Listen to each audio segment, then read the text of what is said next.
Welcome to our review of Wolfpack by Robert and Charrette. The novel contains two different stories. In the first one, we can see the final chapter to the revenge of Michi no Kitsuna and his quest to restore the honor of Minobu Tetsuhara, his deceased master. We remember the events described started in Wolves on the Border, were continued in Heir to the Dragon, and now, 20 years later, we finally have a closure to this gruesome and honorable quest.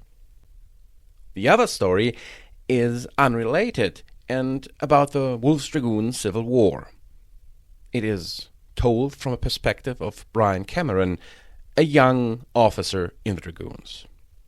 It turns out that after the clan invasion, several taken bondsmen have radically different interpretations about what truly honorable behavior is.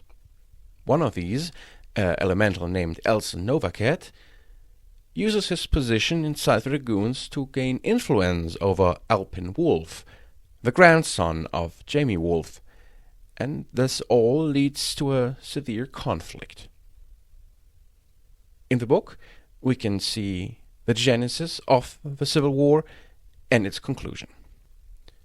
Altogether, the book is very well written, with believable characters and a very intriguing plot. Yet it is still difficult to recommend it, because the two stories are appealing to completely different people.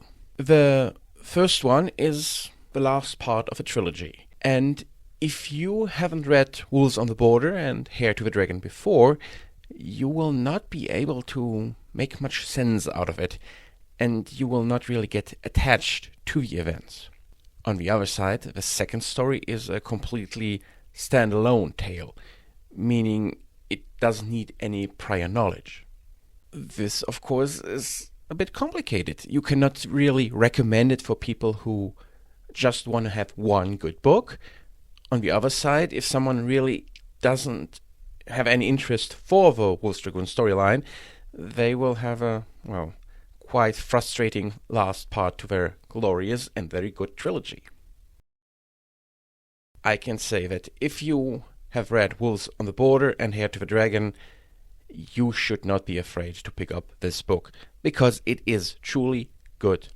Robert and Charrette has not lost his capability to produce an enticing and good novel. Also, if you love Wolves Dragoons and are a complete fan, this book is of course a must, because there is not so much media that truly goes into depth regarding Wolves Dragoons. Some people might even argue that Wolfpack is an essential novel, because some named and quite important characters die, but I kind of have to disagree here.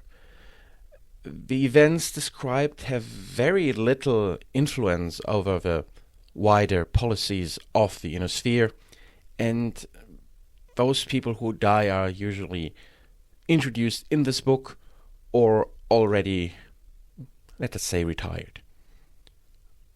Nonetheless, it is truly an interesting and good book, and if you don't put too much importance into the main plot or just want to have something good to read, I would say grab it.